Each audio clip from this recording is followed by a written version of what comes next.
Oh, yeah, it sucks. I had to leave every single Facebook group today. Owners, repair, all that kind of stuff. Just because everybody in those groups were just delusional. They're like, oh man, this is going to push people toward repair. This is going to be a boom in the repair industry. No. The current luxury is to get a new phone every year or every 2 years. That's going away. The new devices are inaccessible. The new luxury is going to be repairing your phone every year or every 2 years.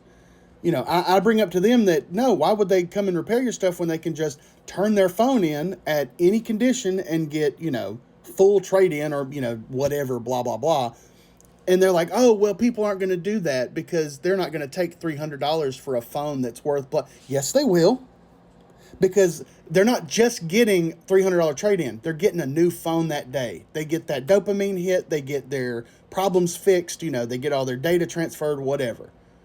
They're going to try and take the path of least resistance, okay? It's not going to push people toward repair in any, grand, maybe for the lower-end phones. I mean, they're really going to be unaffected because like an iPhone 11, its screen is like $15.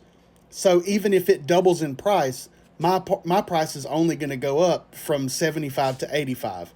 That way I cover some losses, but I still give them, a $15 discount from $100, which is what the, competitors would pump it up to. A lot of these guys have a lot of used phones, and that's what they're going to be selling at this time. That's going to keep them afloat. But it's not like they're going to be any cheaper because they're going to have to pump the price of those up to cover for the repairs they're not getting. I could see people being pushed toward repair if everybody was diligent about, staying a few generations behind in like the bubble of repair affordability.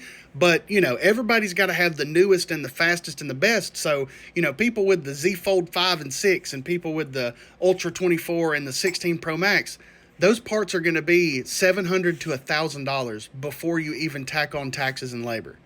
That it's not going to happen. And that is assuming that the tariffs stay at 100%. It could be 3 degrees difference in the room that Trump sleeps in, and he wakes up and boom, 200% tariffs for some dumb reason. I need to be able to give my customers with at least a week out, a confident number of what their repair is going to cost. I can't be changing the price just because the prices change. And you would assume that, because of stock and how like a supply chain works, that there wouldn't be any, instant changes in prices. But no, people panic purchase. There's people right now that are buying stuff as far back as the Note 10, because the prices are going to go up. What? Now, one area of repair that's not so much going to see a boom, but more of a reinforcement is like console repair. Because a lot of those parts are pretty cheap for what they are, like the rails for switches, the joysticks and all that kind of stuff for stick drift, the ports, for HDMI or USB-C, stuff like that. Those are relatively affordable, all under like $10 or $15. So, we'd have to hit, triple those prices before they start getting a little iffy.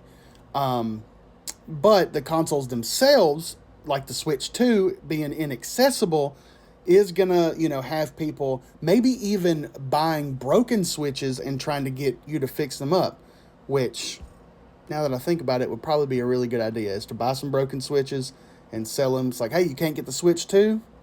Here's a Switch for you. All right, that's been my time. Thanks, guys. Woo! Yeah, he did it. He talked for a long time. This one can actually go on YouTube. Hell yeah, baby. Woohoo!